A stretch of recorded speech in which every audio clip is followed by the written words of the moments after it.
So welcome everyone for this week's second theoretical physics colloquium.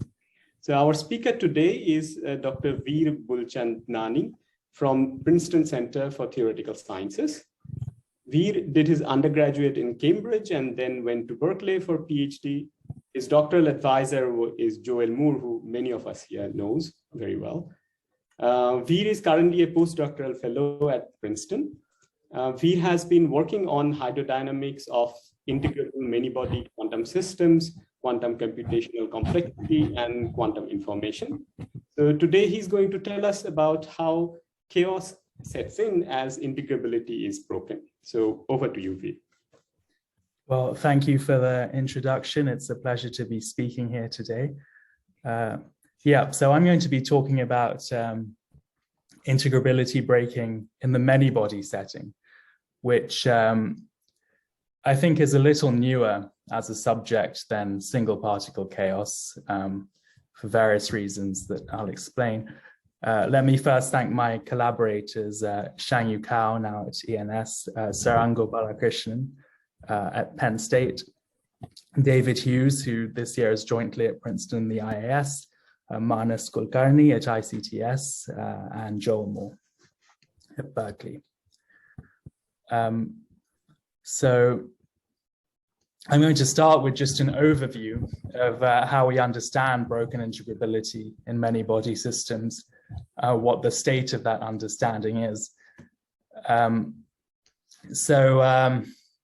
impetus for this problem actually dates back to the 50s. This study by Fermi, Pastor, Ulam, and Singhu of dynamics in anharmonic chains. Now, what they were trying to do was justify the ergodic hypothesis. They were expecting to simulate this system and see some equipartition of energy between the normal modes. But actually, that's not what they saw. They saw perfect revivals at long time instead, signatures of non-ergodic dynamics, a lack of mode sharing. And the modern understanding of the phenomenology they saw is that the dynamics they were probing was close to integrable. Now, in hindsight, this is something of a lucky accident. This model, we actually expect it to be chaotic, thermalizing, and generic. So if FPUT had just looked at higher temperatures, perhaps they would have seen ergodic behavior as expected, and this field of nonlinear dynamics would not have exploded to the extent that it did. But fortunately for us, they were looking in maybe the wrong part of phase space, and they saw this near integrable dynamics. Now, I want to emphasize that this near integrability is not very well defined. It's still debated. So, for example, you could say this model is near integrable in the sense it's near being a harmonic chain. It's near integrable in the sense that its continuum limit is the KdV model. It's near integrable in the sense that the total lattice is another anharmonic chain that's known to be integrable. But it's actually quite hard to make any of these precise. So what do I mean by integrability in chaos? Well, for classical systems, this is quite clear cut. I'm going to say H is integrable if there exist action angle variables that reduce the motion to this simple form, where it's quasi-periodic on n-dimensional tori. And in particular, this means that you have order n conservation laws. In this case, just the action variables define an extensive number of commuting classical observables. And these are ultimately what confine you to the tori. In contrast, a model is chaotic if it has order 1 other conservation laws. And then if the Hamiltonian is the only conservation law, generically we expect ergodic motion on energy surfaces. So the point is that the dimension, the dimension in phase space of the surfaces explored by the trajectories differs between the integrable and the chaotic case. So this raises the question of how we go between the two with a perturbation. So how does classical integrability break? And this has been understood since actually the 50s and 60s by mathematicians, Kolmogorov-Arnold-Moser, but the result is a bit subtle to use. And roughly speaking, the idea is we take an integrable Hamiltonian, perturb it by a chaotic perturbation, and then the tori I just described, some of them will succumb to chaos if their frequencies are near resonant, if they satisfy this resonance condition equation 1. And what KAM showed was that integrability survives on this highly fractal set. It's almost like a Cantor set in phase space, and it fills out a fraction 1 minus order square root of epsilon, where epsilon was the perturbation strength. So this is conceptually a very nice result, but immediately raises the question of, well, what about the ergodic hypothesis that Fermi, Pastor, Ulam were trying to test? You know, if integrability survives, how are we going to recover ergodicity on energy surfaces?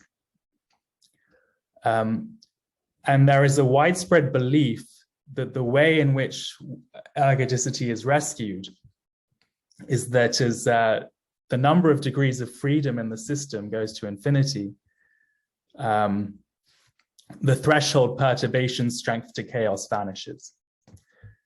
So everyday experience justifies this. If we take a generic system and perturb it weakly, for example, a very weakly and a non-interacting gas to which we add arbitrarily weak interactions in the thermodynamic limit, we expect this to thermalize. But it's worth emphasizing there's really not a good theory of this in general. So this idea that when you have integrability and you're expecting that there would be ergodicity, this comes from just this kind of physical intuitive arguments, or is there some more general reason to believe that in presence of integrability, you will still have ergodicity? I think it's widely believed that as soon as you perturb away from integrability, in the thermodynamic limit, you should have ergodicity. Even a slight perturbation will take you. Yes. Yeah. So this is the belief, but it's important to emphasize there is no really rigorous justification for this at all. I would say everyone believes it in statistical physics. It's just, and if you simulate systems, you see evidence for this behavior. It's just how to justify it is not very well understood. So I'll be giving some quantum arguments for why it's true. Yeah. Okay. Thanks. Yeah. So so there is no rigorous justification here, but also nothing we know contradicts it. So this result saying that KAM has a radius of convergence that is smaller than 1 over n factorial to the 31. This is saying that the KAM approach is guaranteed to work in this ridiculously tiny window. So outside that window, it could be that you recover chaos and then there's no contradiction. Actually, the best improvement of this result we were aware of extends the KAM regime to in short range interacting classical systems to something like 1 over n to the 160. Now, this is a ridiculous power law. It's probably still much too conservative an estimate, but it does at least give you a qualitative picture that there is some small regime in which integrability persists, but the size of this regime is disappearing in the thermodynamic limit. And these results are really old and difficult. I think it would be very interesting to try to develop a better understanding of these thresholds classically. But now let me move on to the quantum case. Oh, sorry, before that. So the general problem here is we have a Hamiltonian that's either classical or quantum. There's an unperturbed integrable piece and an integrability breaking piece. And there are two main questions of interest here. So first is, what is the threshold perturbation strength at which chaos sets in? How does it scale with n? So for example, we don't even know the answers to basic questions like, is this threshold polynomially small in n? Is it exponentially small in n? And a second natural kind of question is, suppose I have very weak interactions, so I look integrable, the dynamics looks integrable for short times. What is the time I have to go to actually see evidence of chaotic behavior? I'm calling this time to chaos. And these are both interesting questions, which have received a bit of an impetus in recent years. Following reason, yeah. One question, Vir, Rajdeep here. So when you were talking about this bounds and this V was an integrability breaking perturbation, do you mean that V breaks all the conservation laws or some of the conservation laws, and does those answers depend on what? I mean it breaks all but order one of those conservation laws. Okay. Okay. So yeah, generally I'll be, generally V will be chaotic and it will break nearly, and even if V is actually integrable, it can still break nearly all the conservation laws of H naught. Oh, yeah. That's another case we'll get to. Okay, thanks. And this time to chaos and the epsilon c, they are expected to be related to each other. This I don't know. So actually one part of my talk is going to be about perturbation strengths and one part is going to be about times to chaos. Sorry, that's not. I think there is some connection, and we discuss it in the conclusion to one of the papers. I mean, couldn't you imagine that if you break the integrability very slightly, maybe the ergodicity gets recovered after a very long time? Mm-hmm. So wouldn't that too? Yeah, no, there's definitely some connection.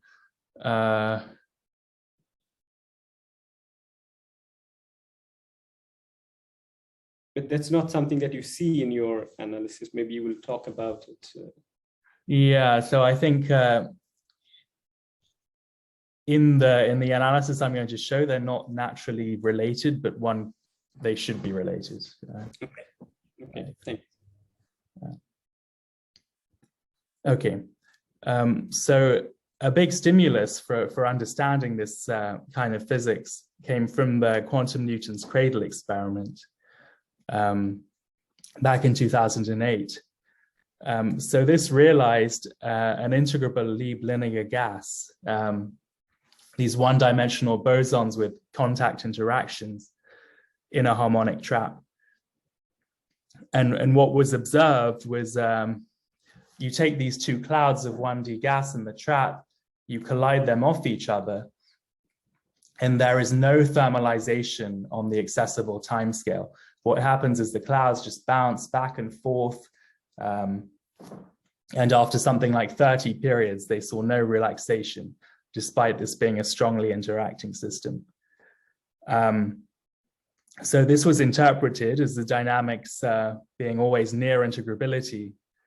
But for the same reasons I discussed with FPU, this is difficult to make precise. There's one integrable limit where you have just the trap. There's another integrable limit where you have just interactions. And it's quite hard to justify formally. I should also say that there have been recent versions of this experiment from several groups around the world in the past few years. I'll talk more about them later. So we one question. So for the Lieb linear gas, isn't the modulus beta integrable? Yes. So if you have the beta integrability, wouldn't that relate somehow to this? So that would answer the question that it is an integrable model, right? Oh, the trap breaks the integrability. Ah, when you put the trap, okay, so that breaks the integrability. Okay. Yeah. So the question is, which integrable point is it close to? Is it the trap or is it Lieb-Liniger? Okay. Okay. Okay. Good. So when I talk about quantum integrability, it's a little trickier to define than classical integrability. There's no canonical way to do this. Generally, for a system of n degrees of freedom, I'll mean that there are n sufficiently local, independent commuting conserved charges. The reason that there's no consensus definition is it's quite hard to define sufficiently local. Generic integrable systems also have Poisson level statistics of their energy gaps, and they are typically exactly solvable via betas ansatz. So my working definition of quantum integrability will be all three of these properties. I won't get into the technical details of them. Now, similarly, there's no really clean-cut definition of quantum chaos. And again, I'll have a working definition, which here is order 1 local conserved charges and random matrix level statistics of the gaps.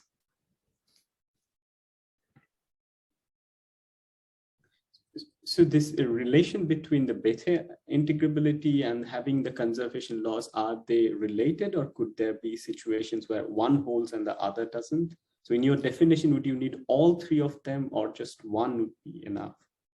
I would say really just one is probably enough, but yeah, I think one can see this article by Cohen-Mossel for exactly where each of these definitions fails.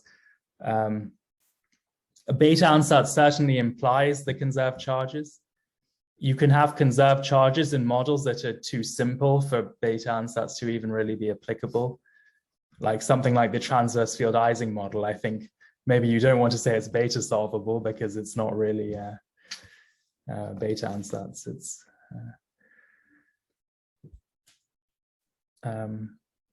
but yeah, I would refer you to that article for a careful discussion of this. Okay, thanks. One question. Could Yeah. you expand on what you mean by suitably local? If the system is, I mean, with the same kind of locality as the Hamiltonian. So if the system is spatially local, I want my charges to be either strictly local or quasi-local. So, okay. By quasi-local, you mean that the support is exponentially falling with size, or like power law? In general, I do mean that, but it could also be power law if the Hamiltonian itself is power law, like Calogero. Okay. So the Hamiltonian sets your how far things can go. Yes, that's your notion of locality. So also this, for an all-to-all model, the conserved charges are all-to-all. Okay. Thank you. Great. Okay, so how does quantum integrability break? Well, this is actually not very well understood in general, except for one example, due to Altshuler, Geffen, Kamenov, and Levitov. When I say not very well understood, I mean the many-body problem of you take a genuine quantum many-body system and perturb it to chaos. As far as I know, this was the only example that was studied in a lot of detail. Here I'm not including many-body localization, which is related, but a slightly different problem. So let the Hamiltonian be as in equation 3. This is a perturbed, non-interacting quantum dot. And you're asking at what perturbation strength epsilon does the chaos in the interaction win over the non-interacting piece? And what AGKL showed was that the physics of this transition from integrability to chaos in this model is exactly the physics of an Anderson transition on a beta lattice. And using this mapping, they obtained a quantitative estimate for the perturbation strength to chaos. Now, this example is nice because it seems to provide both a physical picture in quantum systems for how integrability is breaking, which is not something we have in general, or at least was not something widely known to me until recently. And it also provides quantitative estimates for where chaos should set in. So the question is, can we generalize this nice picture of AGKL to understand quantum integrability breaking more broadly beyond the specific example of a quantum dot? So that concludes my introduction. Are there any more questions before I move on? So I have one question. So I see that you have switched from like ergodicity to chaos, and are both of these very equivalent statements that if you have... Yeah, it's because I'm going to be talking about quantum systems where ergodicity in the dynamics is not such a natural notion, because your initial state always constrains you to be in a low dimensional submanner. Yeah, so for quantum systems, I prefer to talk about chaos than ergodicity because I can define it from spectral statistics and things. Although in classical systems, they may not be the even very similar concept, right? Sorry, how do you mean? Chaotic may not always mean ergodic, right? I think for the purposes of my talk, it does. So the kind of a generic, generic. There's one more question that, so when you were defining the chaotic system, you are not defining in terms of any Lyapunov exponent, like through any Loschmidt or, so I looked at your definition for quantum chaos.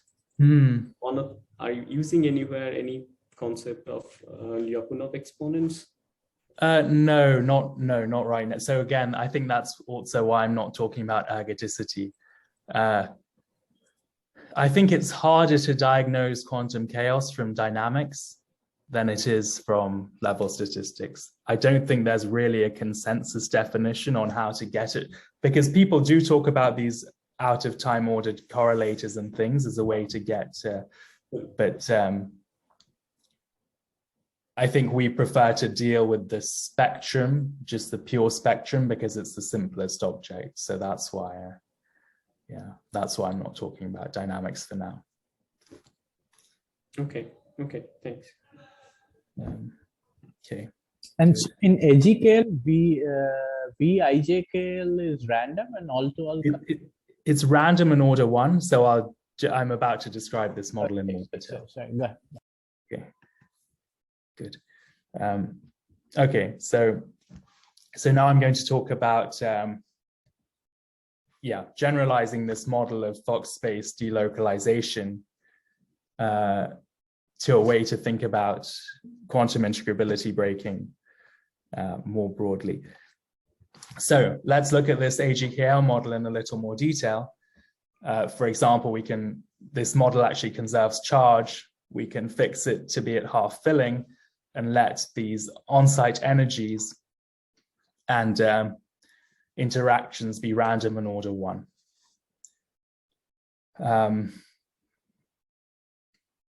Now, this model has a Fock-space of bit strings just corresponding to the single.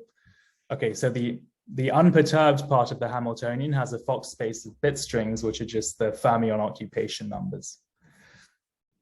And you can picture these Fock states as the vertices of a hypercube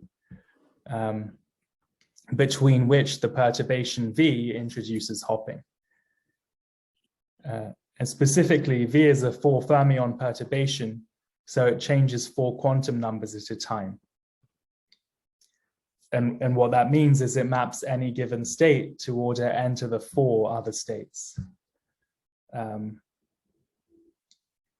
so locally in Foxspace, what you have is essentially an Anderson model on a beta lattice, where the hopping strength is set by this prefactor of the interaction term, epsilon over n to the 3/2, and the coordination number, n to the 4, is determined by the combinatorics of changing the quantum numbers.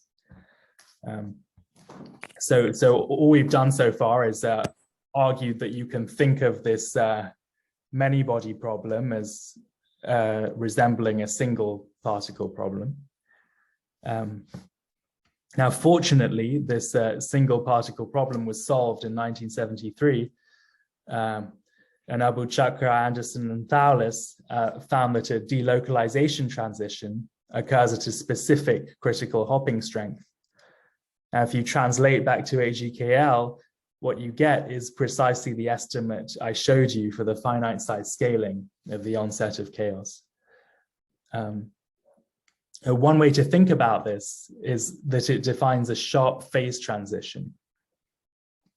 So this isn't a phase transition in the ordinary sense, in the usual thermodynamic limit. To see it, you have to rescale epsilon by this epsilon c, and then you get something that stays order 1 in the thermodynamic limit, and then the transition sharpens up around that. So that's just to say, in this model, it really makes sense to talk about a phase transition to chaos, which is a notion I find quite interesting. And second, it's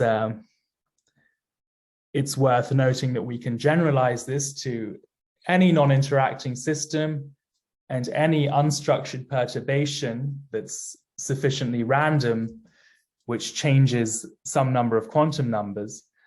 There is an appropriate thermodynamically normalized hopping strength. There's an appropriate coordination number, and putting them together, we always expect this power law perturbation strength at which chaos sets in.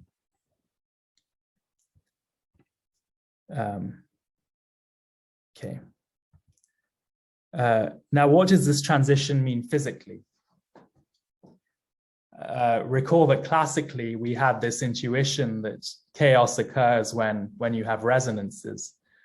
Well, there's a very similar interpretation of this AGKL result. So in particular, there are several equivalent ways to define this threshold to chaos. You could say it's the threshold for typical Fock states of H0 that are neighboring in energy to hybridize. You could define it as the threshold for the first pair of states to hybridize as you dial up the perturbation strength, or as a threshold for the quasi-particles of H0 to decay.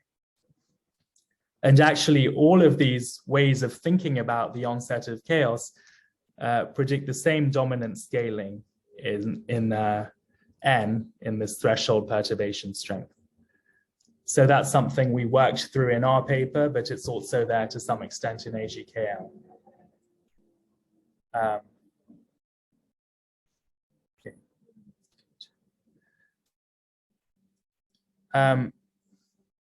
Now, in generalizing this, you run into the issue that AGKL is strictly only valid for non-interacting systems. So how do we generalize it to interacting integrable systems perturbed by chaos? So this was the main point of our paper. And what we do is we're going to call Foxspace the many-body spectrum of H0, even if it's interacting. The idea being that every eigenstate still, thanks to beta ansatz, still has some kind of quasi-particle description and therefore resembles a Fock state. And we're going to define a hopping matrix in this Fock space just to be the matrix elements of the perturbation. So one way to picture this is just you draw all of your eigenstates as vertices of a complete graph, and then you fill in connections between them depending on how large VAB is. And if V is very sparse, you get some picture like the beta lattice I just described. If V is very dense, then actually quasi-particles can spread all over this network and you get chaos much more quickly. So based on this idea, we identified two possibilities.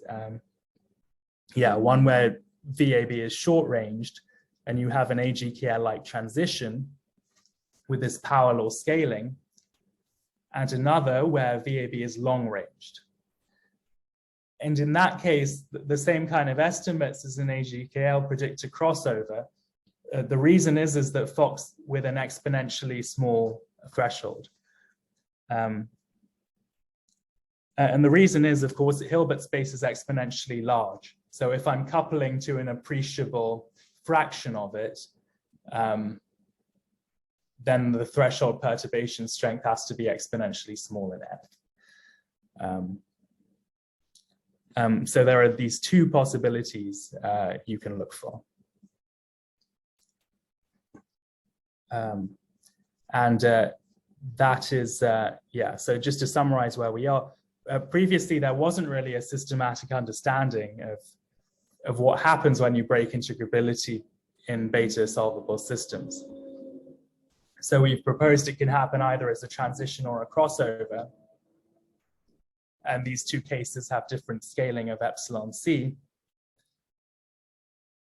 And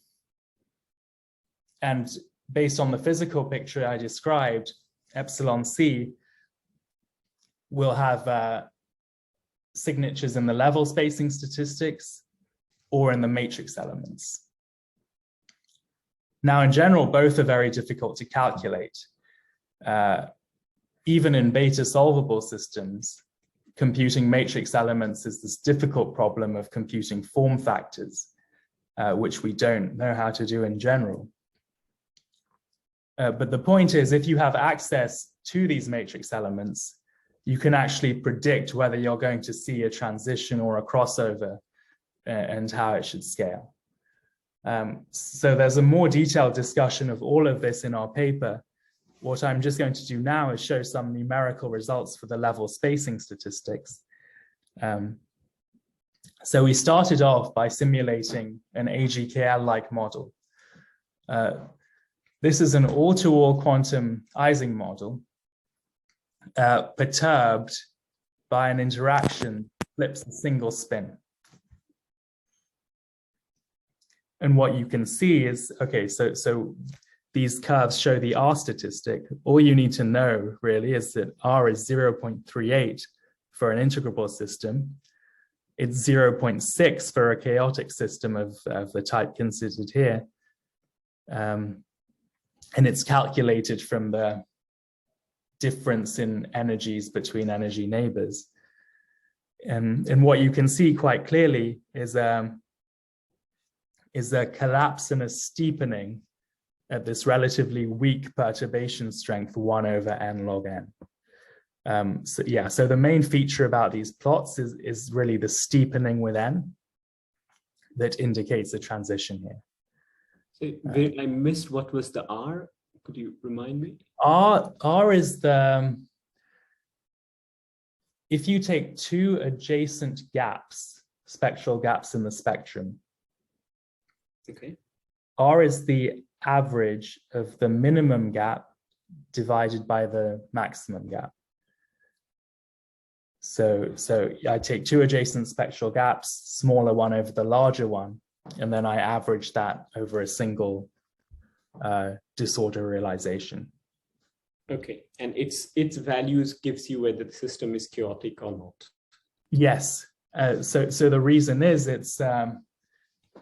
it captures the level statistics, and that division that I just described gets rid of the density of states. So in a lot of the old quantum chaos literature, there was the stuff about spectral unfolding, basically because the density of states is changing and it's quite hard to see level statistics on top of that. What this R statistic does is it gets rid of those annoying density of states factors and gives you a more universal diagnostic. Okay, Okay. So wait, if you look at the crossing points of this successive, let's say n equal to 7 to 8, 8 to 9, and so on, usually in the case of MBL, people find that these points shift quite a bit. In these cases, do you find that they're shifting, or they're more or less crossing at the similar point if I just look at the crossing of these curves? More or less so for example, already these curves compared to MBL, you would never see this steepening in MBL as far as I know. If you could see this level of steepening, people would find MBL more plausible, I think. Sure. Okay. So yeah, and in the next example, there's even less drift.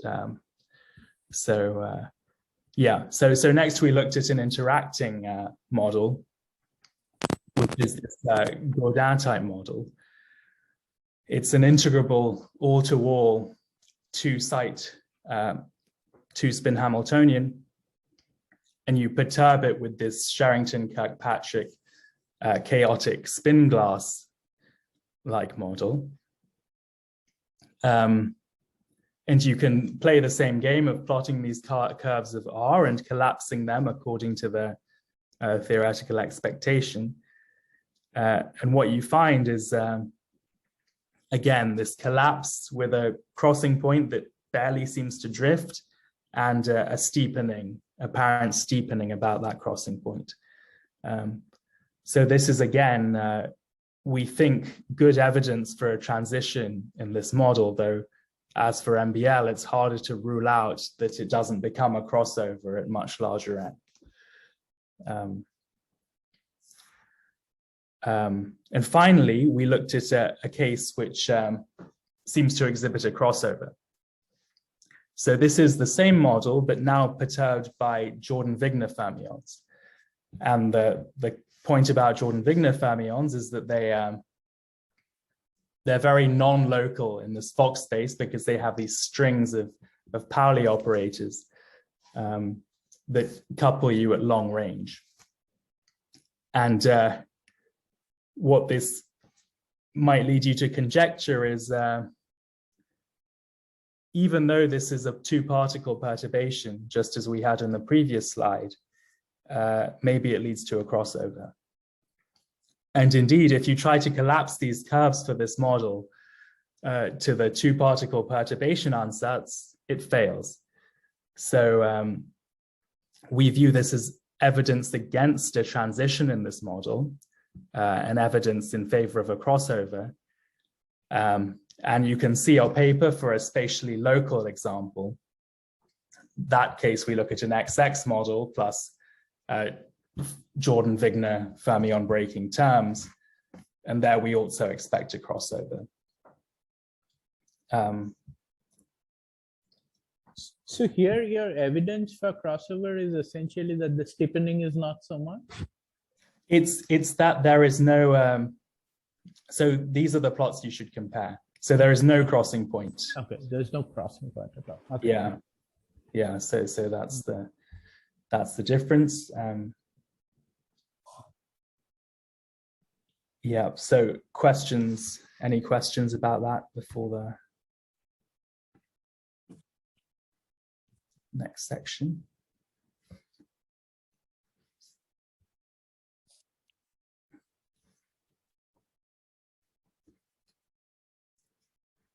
Okay, to move on. Yeah, maybe you can move on. Okay, sure. Yeah, so the final thing I want to talk about is incomplete thermalization in traps. So this goes back to the quantum Newton's cradle experiment I described at the start. So for all of the previous section, we were looking at an integrable H0 perturbed by a chaotic V, and those plots I showed you indicate a fairly clean onset of chaos as I increase epsilon. Now the issue is here that both H0 and the perturbation are integrable. And what this means is that the chaotic regime is just much harder to see at finite size.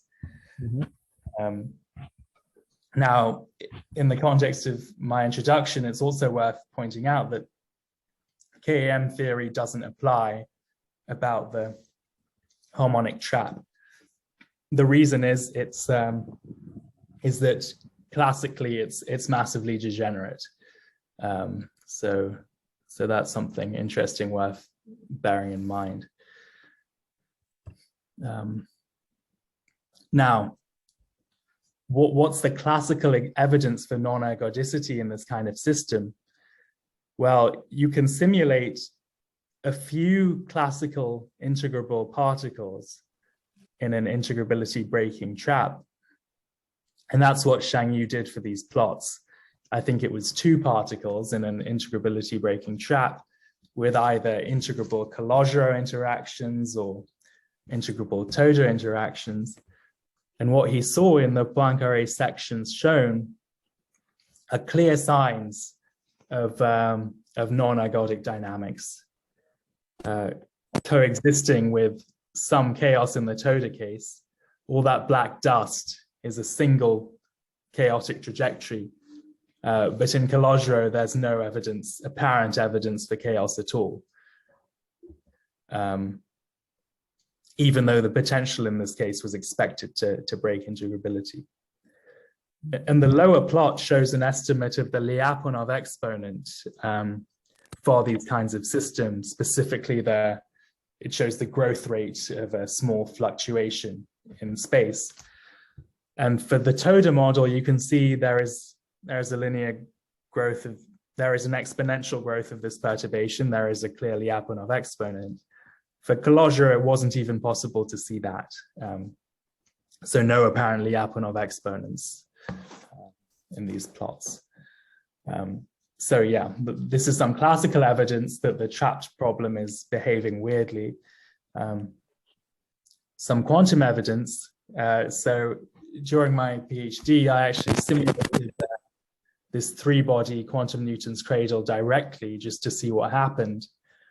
And the numerics in this plot are the black dots.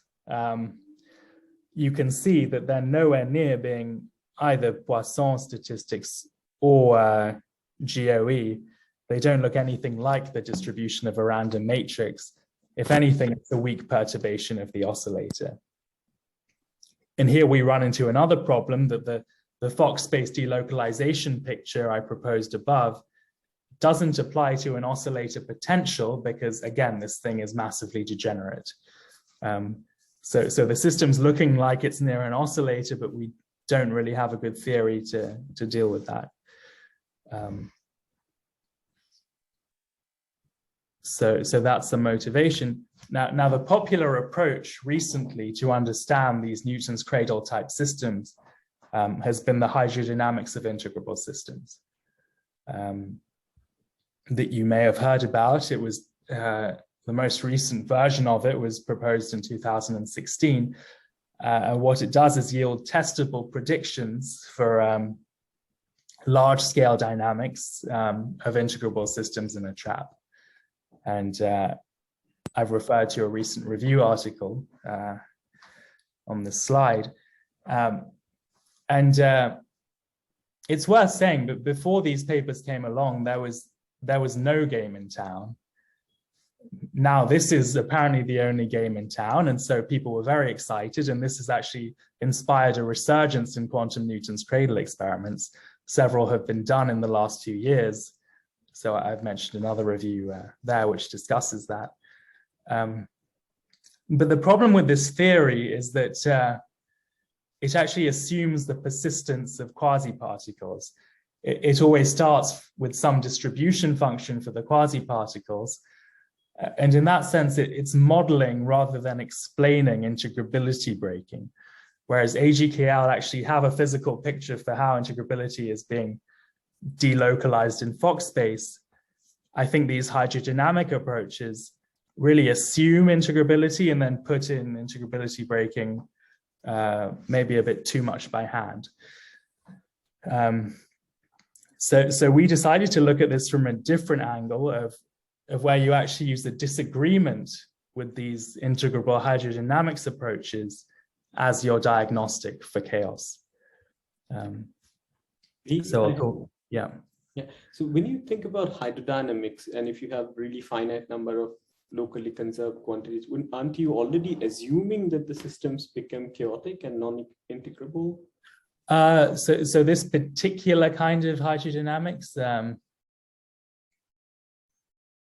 is more like a kinetic theory. Mm-hmm. So in that sense, it's starting from a Boltzmann distribution function rho of x, t, k.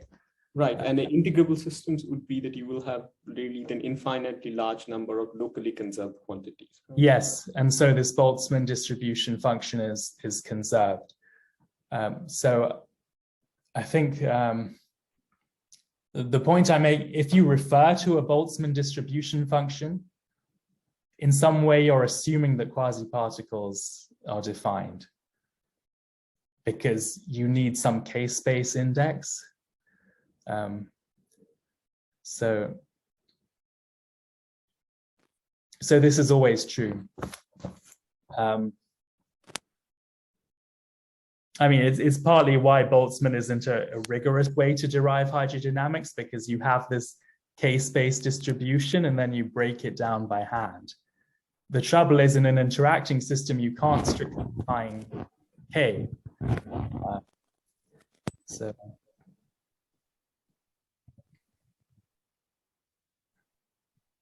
at least for these integrable systems. So that's the problem here.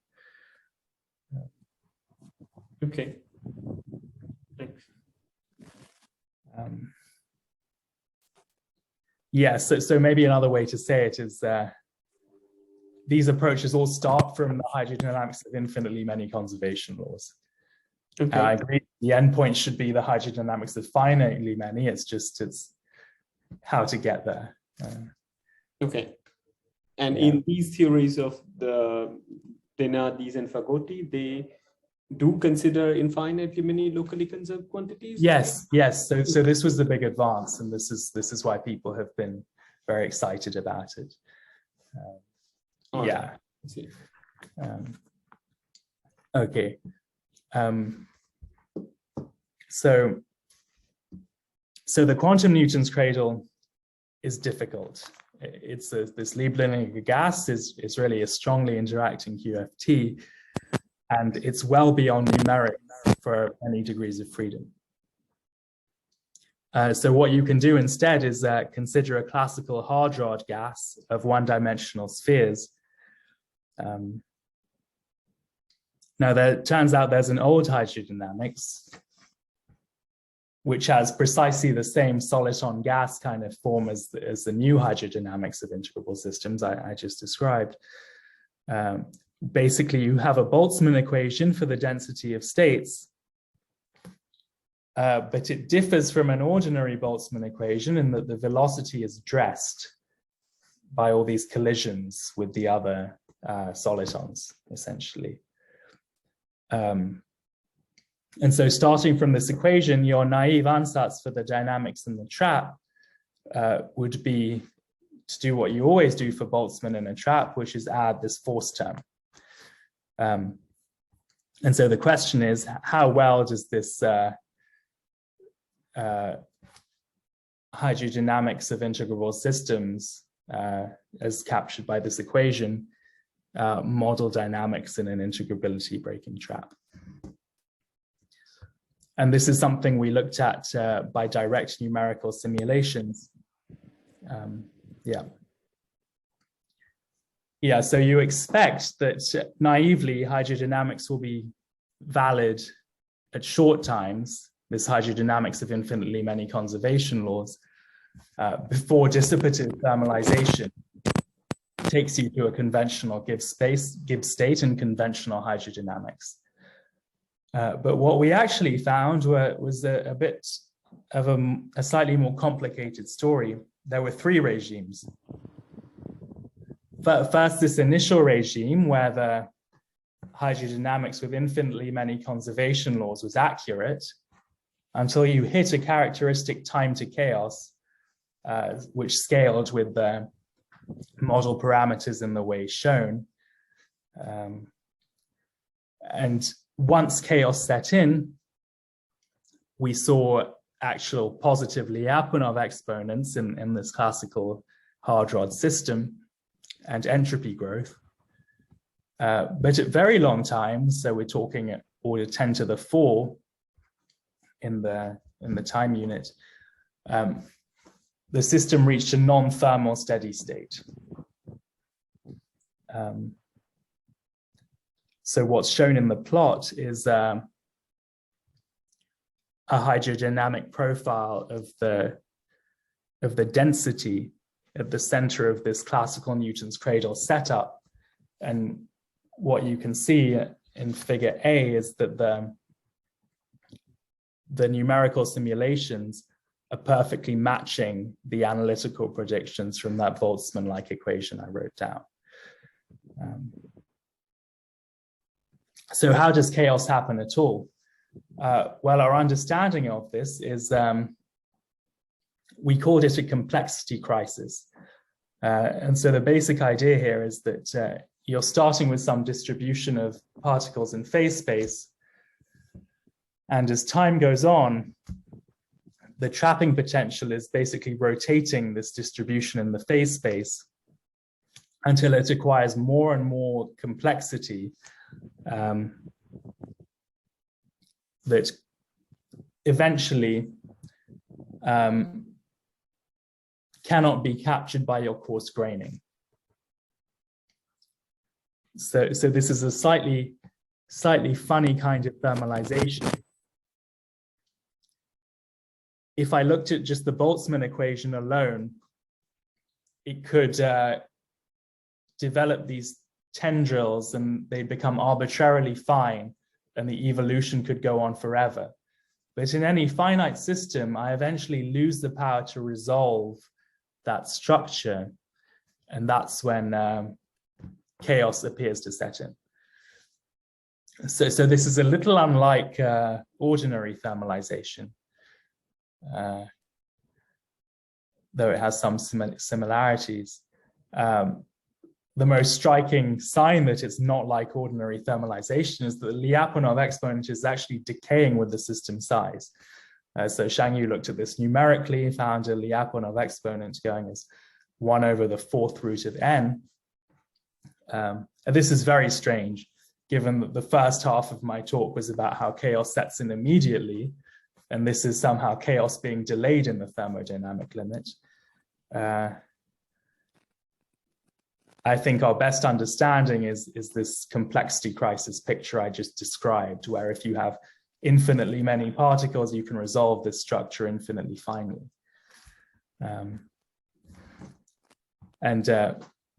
Finally, worth saying that after the chaotic regime, the late time ensemble appears to be described by a steady state of this integrable hydrodynamics equation. So the system apparently doesn't thermalize. So just to understand, so in this graph, what you're showing, just the resolution is simply coming because of laws of large numbers. That's all that you're saying. But overall, the evolution of even for a finite particle system, they're roughly the same. It just, when you increase the number of particles, they seems to just, because of the laws of large number, they seems to seem more follow this deterministic kind of. Yeah. It's converging better to this ideal hydrodynamics. Because here you are looking at the single particle density of evolutions, right? So yeah, this is the phase space probability distribution. Yeah.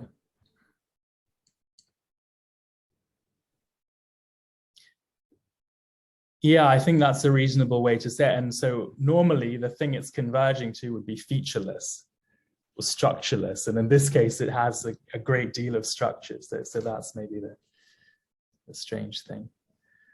Right. Okay. Which is reflected in this non-thermal late time behavior. Okay, so I started the talk with the quantum many-body problem, Does any of this apply there? Well, we'd expect the same physics, certainly in a semi-classical regime of parameters. So that is to say, we'd expect hydrodynamics to be valid at both short and long times. We'd expect the onset of chaos to be suppressed in the thermodynamic limit. And we expect the time to chaos to scale in the same way.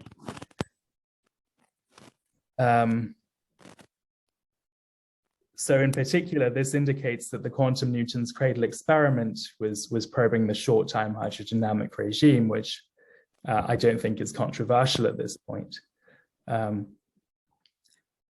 What's interesting is that chaos is suppressed at large n, and obviously there's no hope to see this in an experiment because real perturbations bring you to chaos much faster than this many-body dephasing I just showed. But in the quantum case, a rigorous understanding is still elusive. And it would be interesting whether the Fock-space delocalization ideas I showed earlier can shed any light on these behaviors. So that's a direction for future work. I just want to comment that there are actually some traps that preserve integrability. So you have to choose the model quite carefully. You have to choose the trap quite carefully. The Kolmogorov model has this property that if you add a harmonic trap to either the quantum or the classical system, you'll still get an integrable system with perfect revivals. And so this is a non-trivial test case for this naive ansatz of quasi-particle hydrodynamics plus a Boltzmann forcing term. And we carried out this test in the paper advertised. Now, for this model, we tried to play the same game as we did for hard rods. So you simulate a cloud of gas in a trap that you expect will break integrability. But unlike for hard rods, we actually didn't see any breakdown of hydrodynamics on accessible timescales. And it's worth pointing out that an explanation for thermalization that has been proposed in the integrable hydrodynamics literature is that diffusion of quasi-particles is what eventually gets you there. Well, this model doesn't even have diffusion. So that explanation doesn't apply. And this raises the question of, does hydrodynamics break down at all? Does integrability actually break down at all in the dynamics of this model? And so far, that's unclear to us. So I think I'd like to end there. Those are the papers I talked about, and thank you for your attention. Okay, thanks, Vir. So we asked you quite a lot of questions. So are there still any more questions? Sandeep, can I ask one? Yes, please. So, Vir, when the Kolmogorov model, you saw that it kept on having the revivals. Is it structurally understood, like what is there in the Kolmogorov model that allows you not to break integrability in some sense, even when you put the trap? Like what ingredient in that model was responsible for not breaking the integrability even though you put a trap? I don't think there's a complete understanding. So the way it looks to me right now is that people found potentials basically by accident that preserve integrability. So you can show it for quadratic, cubic, or quartic. Now, the informal understanding in the literature is that Kolmogorov looks a bit like a theory of free anyons. So the inverse square interaction can be viewed as actually just non-interacting anyons. So from that point of view, if you put it in a trap, well, you just have free anyons in a trap, and so that will be integrable. So that's the intuition, but it's not really precise. Okay. Okay. Thanks. So I had one question. So, recently there were all these works of nonlinear fluctuating hydrodynamics for the integrable systems by Spohn and others, right? So, and you see that different integrabilities will lead to different kind of scaling behaviors of two-time correlations. Do you see these changes of any kind of scaling behaviors as the system goes from integrable to, let's say, chaotic systems in yours? I'm not sure. Okay, so to see anomalous, yeah, I don't think that question's really been explored. So to see anomalous scaling in this, in integrable systems, I think you have to be quite fine-tuned, in the sense you need a non-abelian Lie group symmetry or something. So that's the case for this Landau-Lifshitz model and Heisenberg chain and things. So there you have, it's believed that you have KPZ scaling of spin correlations in the integrable limit, and that this gives way to diffusion as you perturb away from integrability. Exactly. So in this XXX and XXZ. Yeah. So what's known there is that there is perturbatively, if you preserve rotational symmetry, then it seems that KPZ is perturbatively stable. So there was a PRL from last year showing this with Jacopo Donadis and Elevsky, Homavasa, Sarango Balakrishnan.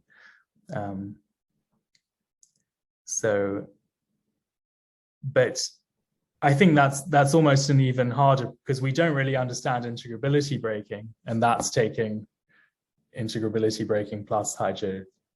There in the XXZ, you cannot treat the Z term as your term which kind of breaks the integrability. And well, for XXZ, it's see, you have an integral, the delta equals 1 point has KPZ. Yeah. Delta greater than 1 has diffusion, but it's still integrable. Yes, you're right. Yes. So it's not. Now, if I take delta equals 1 and I add a rotationally symmetric integrability breaking like next nearest neighbor, that's what they've shown KPZ is stable to. Okay. Or at least Z equals 3/2. If I start breaking rotational symmetry, then I think you go to diffusion. Okay. Okay, so I believe if there are no more questions, let's just thanks Vir. Thanks, Vir. This is a very nice talk. Thanks.